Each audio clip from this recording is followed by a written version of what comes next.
Jack Miller stood in a dusty Texas auction ring, staring at a broken Mustang named Maverick. The air was thick with the smell of old straw and lost hope as the auctioneer's cold gavel prepared to fall.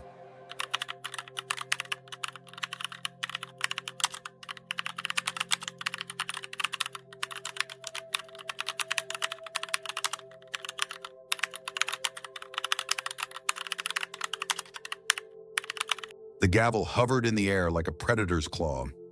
"Do I hear $50? Someone give me 50 for this piece of junk," the auctioneer barked. Maverick lunged at the iron bars, his eyes rolling back in terror. A man in a fancy suit laughed. "That horse is only good for the glue factory. Look at his legs," Maverick screamed, a sound so high and painful it cut through the noise of the crowd. Jack felt a cold shiver. He remembered that sound from a dark valley in a land far away. He raised a shaking hand. $100. The room went silent. Silas Vance, a horse trader with a cruel smile, stepped forward. "You're making a mistake, Sarge. That Mustang is broken inside. He'll kick your ribs in before you can even get a rope on him." Maverick kicked the gate so hard the metal groaned. Jack didn't flinch. He walked to the bars and spoke in a low, steady voice. "I've got you, soldier. The war's over. Let's go home." The gavel slammed down. Maverick was his. The first battle was won at the auction, but the war for Maverick's soul was just beginning. You won't believe how close they came to losing it all. They reached the ranch in Wyoming under a gray sky. Maverick stayed in the far corner of the paddock, his ears flat. Jack spent weeks just sitting on a bucket, reading his old military manuals out loud so the horse would learn his voice. But nature had other plans. In November, a brutal ice storm hit. The temperature dropped to 30 below. Jack went to the barn and found Maverick lying flat on his side.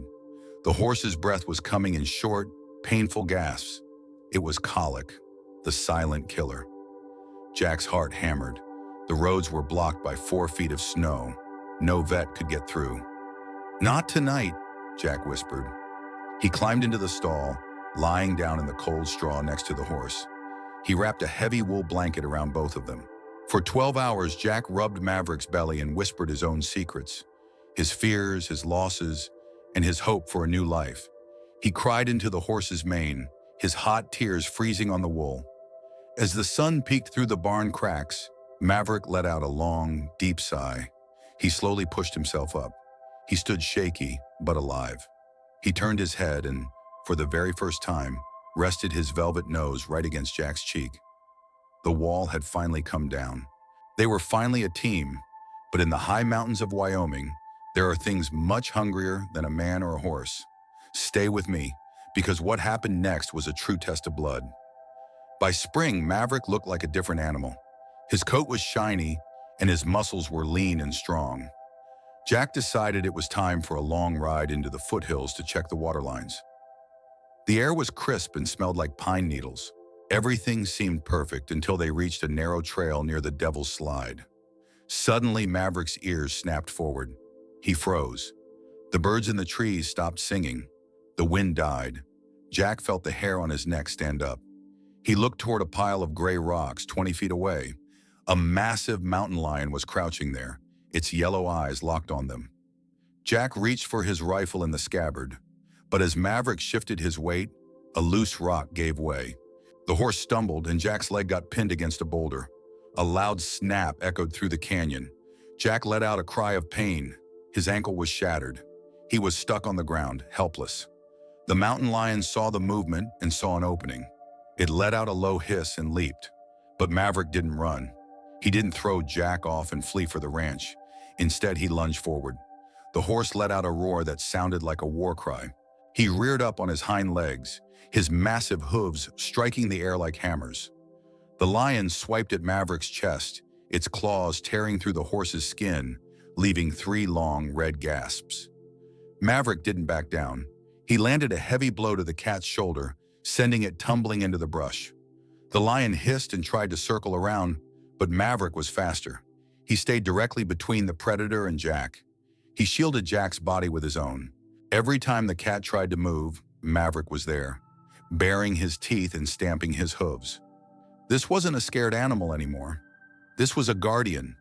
The mountain lion, realizing this horse was willing to fight to the death, finally turned and vanished into the thick forest. Jack lay in the dirt, gasping for breath, looking up at his friend. Maverick was bleeding from the chest, but he didn't move an inch.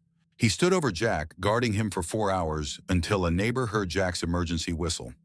That night, back at the ranch, as Jack bandaged Maverick's wounds, he realized something. He hadn't just saved a horse. He had found a partner who would walk through fire for him. The town saw a hero, but Silas Vance only saw a chance to make money. He was coming back, and he had a secret that would change Maverick's life forever. A few months later, the black truck returned. Silas Vance stepped out with a lawyer and a smirk. "I've got bad news, Miller," Silas said, lighting a cigar. "There was a mistake in the legal seizure. The paperwork for this horse was never finalized. I've got a court order. He's going back with me tomorrow morning." Jack felt a cold rage. "You'll have to kill me first, Silas." "I don't have to do anything but wait for the sheriff," Silas laughed. "And here's the kicker. I found out where he came from. I found the mare, his mother, a beautiful gray Mustang. I've already sold her to a meat buyer in Canada. Maverick is the last one, and I'm going to make sure he brings me a fortune at a private auction in Vegas." The news hit Jack like a physical blow. Maverick's mother? Alive? And sold to a meat buyer? Jack looked at Maverick, who was watching from the fence. The horse could feel the anger in the air. Jack knew he couldn't win a fight against the law, but he wouldn't let Maverick go back to a man who saw him as nothing but a dollar sign. He spent the whole night talking to his old friend, Sam Old Blue. Sam had been a rancher in these parts for 50 years. "Jack," Sam said, rubbing his chin, "Silas is a liar. He didn't sell that mare to Canada yet. He's got her hidden in a dry lot behind his old warehouse on the south side of the county. He's keeping her there to lure Maverick in once he gets him back. He wants to sell them as a pair." Jack's eyes lit up. "Is she okay?" "She's starving, Jack. He's not feeding her because he wants her weak." This was the twist Jack needed. If he could prove Silas was hiding stolen property and mistreating animals, the court order would be tossed out. But he had to move fast. The warehouse was 30 miles away through some of the roughest canyons in Wyoming. He couldn't take a trailer without being spotted. He had to go the old way. He saddled Maverick in the middle of the night. It was a long, hard ride. They crossed freezing creeks and climbed steep, rocky ridges under the light of a thin moon. Maverick never stumbled. He seemed to know they were on a mission. They reached the warehouse just as the sky was turning a pale purple. There, in a small, mud-filled pen, stood a gray mare. She was so thin her ribs were sticking out. Her eyes were dull. When Maverick saw her, he let out a whinny that was so loud and full of joy, it could have woken the dead. The mare lifted her head. For a second, her eyes cleared. She knew her son's voice. Jack quickly took photos and videos of the mare, the lack of water, and the filth. Suddenly, a light snapped on. Silas came out the back door with a shotgun. "You're trespassing, Miller. I'll blow you right off that horse." "Go ahead, Silas," Jack said, sitting tall in the saddle. "But the sheriff is 3 minutes away. I called them the second I saw this poor mare. You're not just a horse trader anymore. You're a felon." The sirens began to wail in the distance. Silas dropped the gun. He knew he was caught. Not only did Jack keep Maverick, but the judge gave him the mare as well. Jack named her Grace. When they got back to the ranch, Maverick and Grace ran together in the field for 3 hours. It was a victory for the heart over greed. You think the miracle is over? No. The real miracle was about to be written in smoke and fire. One final test would prove that Maverick wasn't just a horse. He was a legend. The summer was the hottest on record. The grass in the valley turned to yellow paper. In late July, a massive lightning storm hit the ridge above the ranch. Within 30 minutes, a wall of fire was racing down the mountain. The wind was screaming at 60 miles an hour, pushing the flames directly toward the small town in the valley. The evacuation orders came fast. The air was so thick with black smoke you couldn't see your own hand. Jack loaded Grace into a neighbor's trailer, but Maverick refused to go. The horse stood facing the fire, his nostrils flaring. He wasn't afraid. He was looking toward the lower canyon where several elderly residents lived alone. The main road was blocked by fallen trees and fire trucks. No car could get through the heat. "You want to go back in, don't you?" Jack said, his heart pounding in his chest. He grabbed his old search and rescue gear. He mounted Maverick, and together they headed straight into the smoke. The heat was like a physical wall. The sky was an angry, glowing orange. Every breath felt like drinking liquid fire. They found a small cabin at the end of a dirt track. An old woman and her 10-year-old grandson were trapped on the porch. The fire had surrounded the house. They were huddled together, crying, with nowhere to go. Maverick didn't hesitate. He walked right through a line of burning brush. The embers were singeing his coat, but he didn't flinch.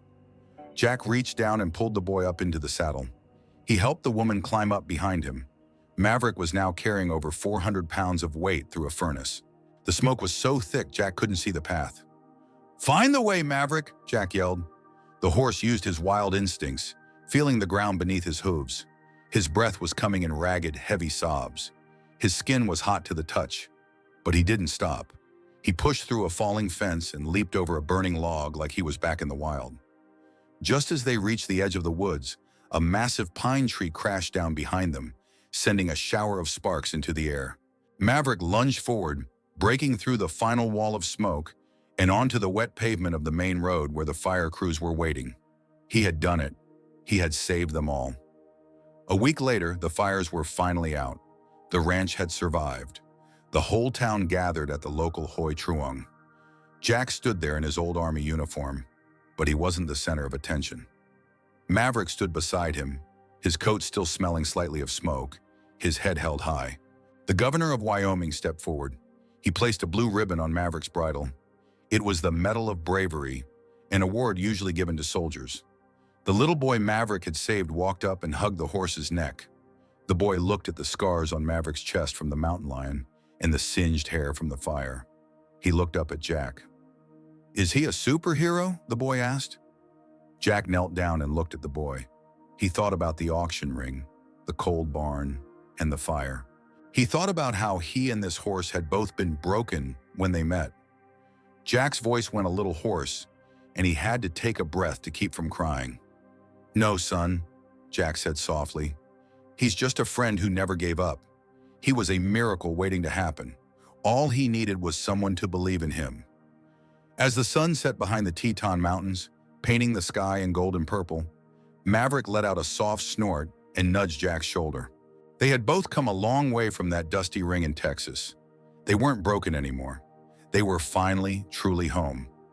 If this story touched your heart, please leave a comment below and tell us about an animal that changed your life.